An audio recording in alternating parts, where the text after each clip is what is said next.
नमस्कार दोस्तों, मैं हरवीर सिंह आप सभी का स्वागत करता हूं आपके अपने YouTube channel study webs classes में। और जैसा कि आप सब जानते हैं, हम लोग डेली शाम को करंट अफेयर सेशन करते हैं।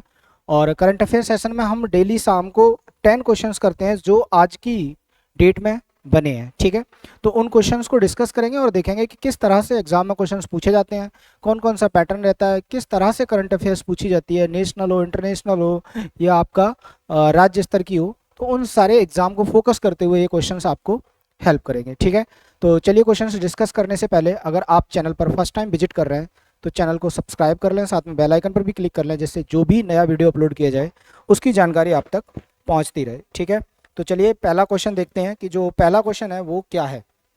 आज का पहला क्वेश्चन देखेंगे तो जैसे दिया, who has been appointed as the director general of board security force. ठीक है, तो बोर्ड सिक्योरिटी फोर्स का या सीमा सुरक्षा जो बॉर्डर है, सॉरी बोर्ड नहीं बॉर्डर, सीमा सुरक्षा बल के महानिदेशक के रूप में किसे नियुक्त किया गया है।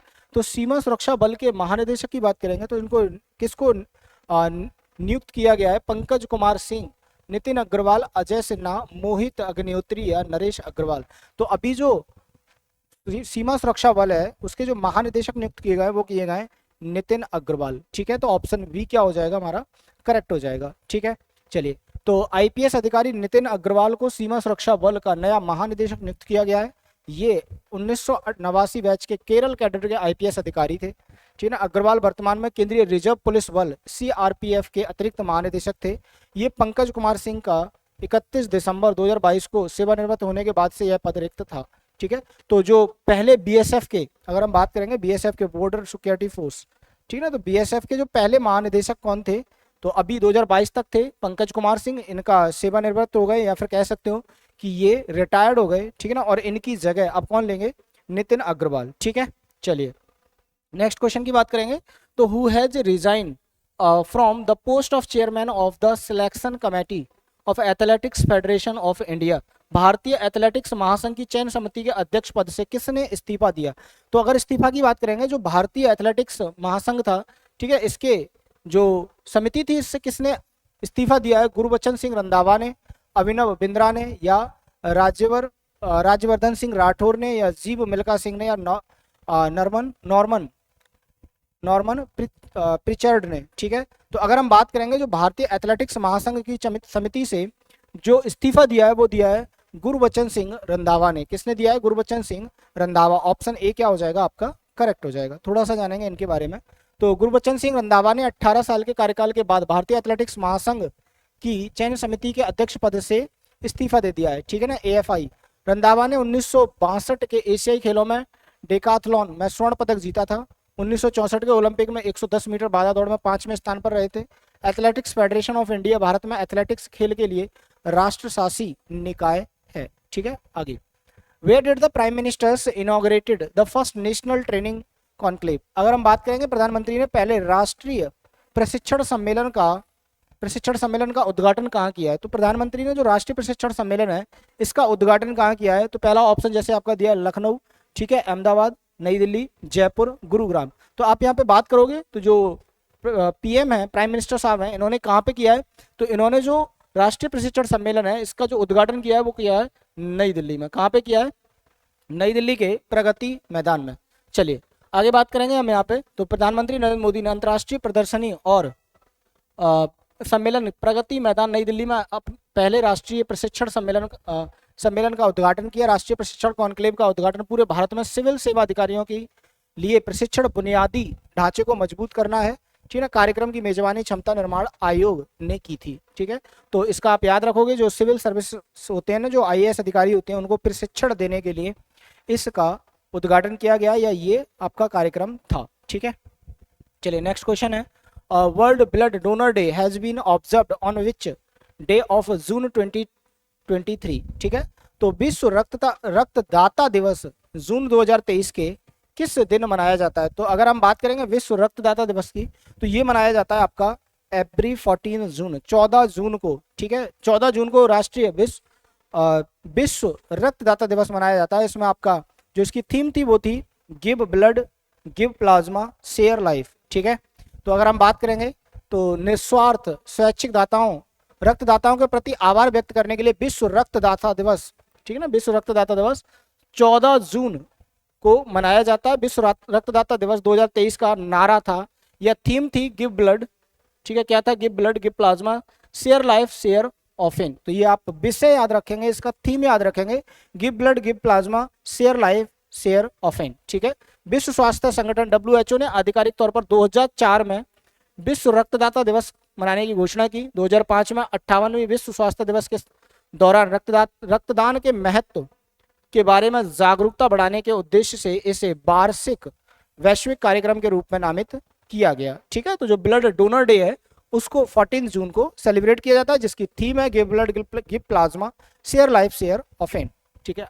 नेक्स्ट क्वेश्चन है आपका, who has won the RSL Christopher Bland prize. तो RSL क्रिस्टोफर ब्लेंड प्राइज की बात करेंगे, ठीक है। जो किसने जीता है, जो RSL क्रिस्टोफर ब्लेंड पुरस्कार है 2023, वो किसने जीता है, तो आपका मेल्कन वेरेट ने, ठीक है ना, सकीना जाफरी ने, या फिर इग्नाइटियस सांचो ने, या फिर आपका पीटरसन जोसेफ ने, या रॉबर्ट कार्लाइक ने, ठीक है ना। तो अगर हम बात करेंगे इनकी, तो ये जीता है आपका किसने, पीटरसन जोसेफ ने। किसने जीता है, पीटरसन जोसेफ ने अपने नोबेल के लिए जीता है, ठीक है।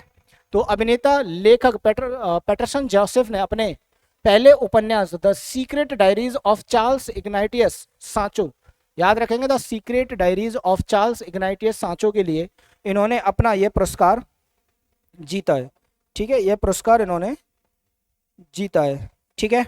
चलिए आगे बात करेंगे। तो RSL क्रिस्टोफर ब्लेंड पुरस्कार की एक वार्षिक पुरस्कार है जो 50 या उससे अधिक की उम्र में प्रकाशित फिक्शन या नॉन फिक्शन के अपने काम के लिए पहली बार लेखक का सम्मान करता है, ठीक है।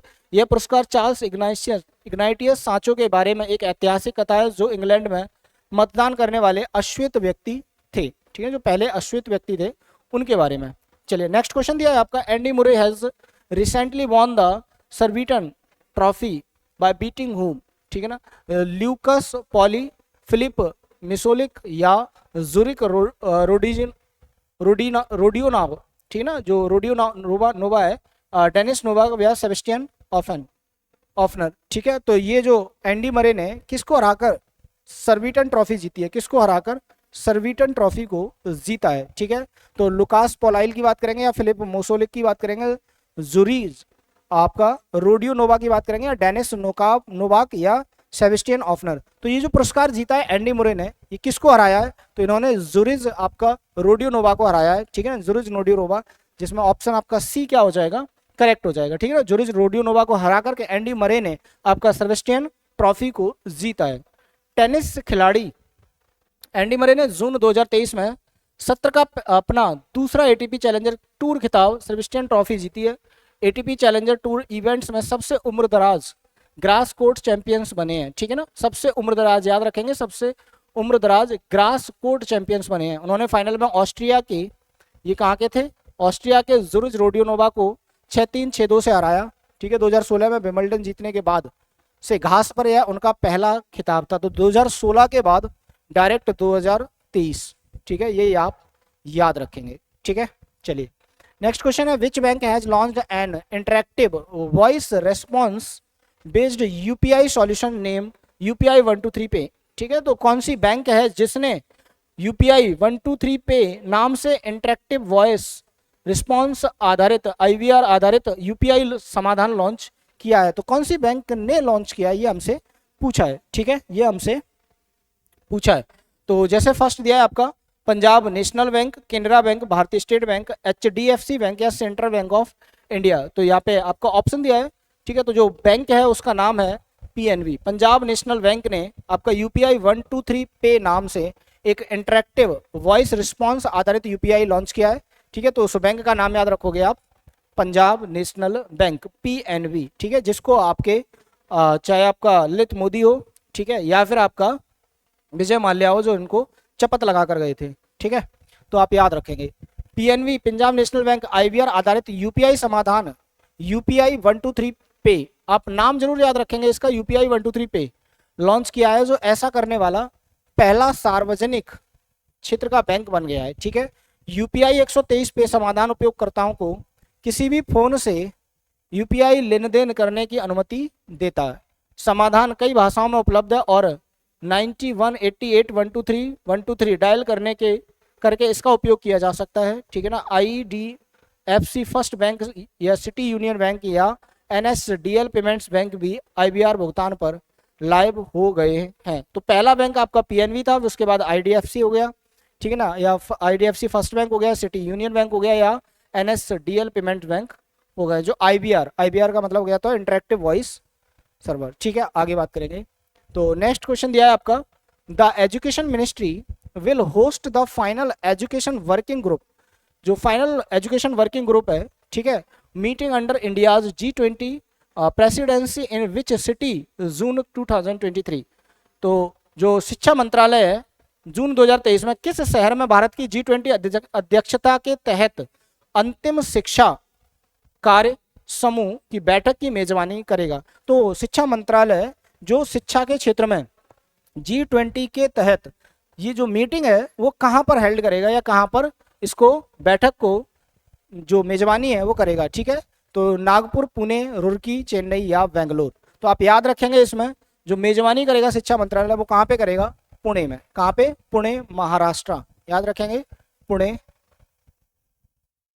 महाराष्ट्र, ठीक है आपका। चलिए, शिक्षा मंत्रालय 19 से 21 जून तक पुणे में भारत की G20 अध्यक्षता के तहत चौथी, आप याद रखेंगे कौन सी होगी, चौथी और अंतिम शिक्षा कार्य समूह बैठक की मेजबानी करेगा। बैठक का विषय होगा, आप विषय याद रखेंगे, इसका थीम क्या होगा, फाउंडेशन लिटरेसी और न्यूमरेसी सुनिश्चित करना, विशेष रूप से मिश्रित शिक्षा के संदर्भ में, ठीक है। तो फाउंडेशन लिटरेसी ऑफ न्यूमरेसी सुनिश्चित करना, विशेष रूप से मिश्रित शिक्षा के संदर्भ में, ये क्या होगी, इसकी थीम होगी। बैठक का समापन 22 जून को शिक्षा मंत्री स्तर की बैठक के द्वारा किया जाएगा, ठीक है।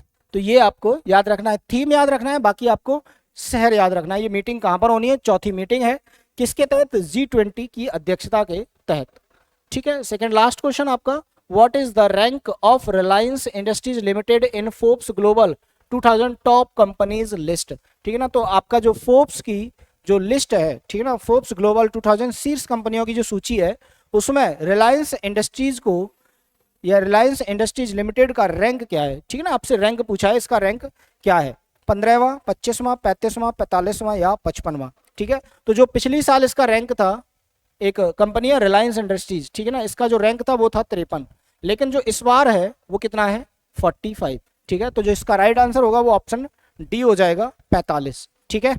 चलिए, फोर्ब्स की नवीनतम सूची ग्लोबल 2000 सूची में अरबपति मुकेश अंबानी की रिलायंस इंडस्ट्रीज लिमिटेड को सर्वोच्च रैंकिंग वाली भारतीय कंपनी के रूप में स्थान दिया गया है, जो इस वर्ष 53वें स्थान से 45वें स्थान पर पहुंच गई है, ठीक है। आगे याद रखेंगे, सूची में शीर्ष स्थान JP मॉर्गन के पास है, ठीक है। तो जो शीर्ष स्थान है वो JP मॉर्गन के पास है, उसके बाद सऊदी तेल कंपनी दिग्गज कंपनी आरामको और 3 विशाल आकार के सरकारी स्वामित्व वाले चीनी बैंक हैं, ठीक है। आगे भारतीय स्टेट बैंक 2022 की रैंकिंग में अपने पिछले 105वें स्थान से 77वें स्थान पर पहुंच गई है। तो बैंक का भी नाम याद रखेंगे, भारतीय स्टेट बैंक, जो अपने 105वें स्थान से 77वें स्थान पर पहुंच गई है, ठीक है। हालांकि टाटा कंसल्टेंसी सर्विसेज की रैंक पिछले साल 384 से गिरकर इस साल 387 हो गई है, ठीक है ना। विशेष रूप से 55 भारतीय फर्मों ने सूची में जगह बनाई है। तो जो 55 भारतीय फर्में थी या भारतीय कंपनियां थी उन्होंने जगह बनाई है इस सूची में, ठीक है ना। तो आप नाम याद रखेंगे, पहले तो 55 कंपनियां, ठीक है। सबसे पहली कंपनी भारत की कौन सी होगी, आपकी रिलायंस इंडस्ट्रीज हो जाएगी। और टॉप जो किया है वो क्या है, आपका JP मॉर्गन की कंपनी ने, ठीक है। आपकी आरामको सेकंड सऊदी अरब की कंपनी है, और बाकी जो थर्ड प्लेस पर है वो चीन की बैंक है, ठीक है। उसके बाद याद बात करेंगे हम, जो भारतीय स्टेट बैंक है उसने 105वें स्थान से अपना 77वां स्थान इसमें हासिल किया है। तो आप इसके स्थान की भी बात याद रखेंगे, ठीक है। चलिए, क्वेश्चन नंबर 10 और लास्ट क्वेश्चन है आज का, what is the name of the child right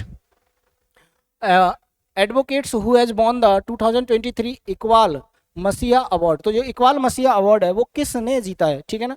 तो उन बाल अधिकार अधिवक्ताओं का नाम क्या है जिन्होंने 2023 इकबाल मसीहा पुरस्कार जीता है। तो जैसे दिया है यहाँ, क्या दिया है, सॉरी बंदूकार, ठीक है ना, जगन्नाथ कौल, चांदनी खान, ठीक है। आपका लिया है ललिता नटराजन या सुनीता कृष्णन, ठीक है, या सुनीता कृष्णन। तो यहाँ पे बात करेंगे हम ललिता नटराजन ठीक है ना, ललिता नटराजन ने इस पुरस्कार को जीता है। किस पुरस्कार को? जो बाल अधिकार अधिवक्ताओं का जो नाम है, ठीक है ना, जिन्होंने इकबाल मसीहा पुरस्कार जीता है। कौन सा नाम याद रखेंगे पुरस्कार का? इकबाल मसीहा पुरस्कार। ठीक है, ये किसने जीता है? आपका ललिता नटराजन ने। चलिए, चेन्नई स्थित वकील और कार्यकर्ता ललिता नटराजन ने, ठीक है, बाल श्रम उन्मूलन के लिए अमेरिकी श्रम विभाग का इकबाल मसीहा पुरस्कार जीता है। नटराजन को 23 मई को चेन्नई में अमेरिकी महावाणिज्य दूतावास में एक समारोह में महावाणिज्य दूत जूडिथ रॉबिन द्वारा पुरस्कार प्रदान किया गया। इकबाल मसीहा पुरस्कार एक गैर मौद्रिक पुरस्कार है जो अमेरिकी श्रम सचिव द्वारा प्रतिवर्ष प्रस्तुत किया जाता है। ठीक है, आगे बात करेंगे तो ILAB के बाल श्रम, जबरन श्रम और मानव तस्करी के कार्यालय द्वारा प्रशासित होता है। इसकी स्थापना 2008 में हुई थी। अमेरिकी कांग्रेसी द्वारा बाल श्रम से निपटने और असाधारण योगदान के लिए दी जाती है। ठीक है ना, इस पुरस्कार की बात करेंगे तो पाकिस्तानी बच्चे इकबाल मसीहा के नाम पर, जिसे 4 साल की उम्र में गुलामी में बेच दिया गया था और एक वकील कालीन कारखाने में काम करने के लिए मजबूर किया गया था, बात करेंगे, वह 10 साल की उम्र में फरार हो गया और बाल मजदूरों के अधिकारों के मुखर पैरोकार बन गए। 1995 में 12 साल की उम्र में उनकी हत्या कर दी गई। ठीक है, तो उनके उपलक्ष्य में आप याद रखोगे ये कौन थे? तो ये पाकिस्तान के थे जिनका नाम था इकबाल मसीहा। ठीक है, जिन्होंने जो बाल मजदूर होते हैं, जो बच्चे होते हैं, उनके लिए काम किया था, क्योंकि इनको जो इकबाल मसीहा को 4 साल की उम्र में इनको बेच दिया गया था। ठीक है ना, तो गुलाम बना लिया गया था, तो उनके ऊपर इन्होंने बच्चों के ऊपर काम किया गया था और 12 साल की एज में इनकी हत्या कर दी गई थी। ठीक है, तो इनके ऊपर इस पुरस्कार को दिया जाता है। तो आज की वीडियो कैसा लगा आपको?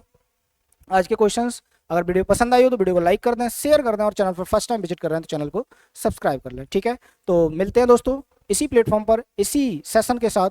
तब तक खुश रहिए, ख्याल रखिए और पढ़ते रहिए। जय हिंद, जय भारत।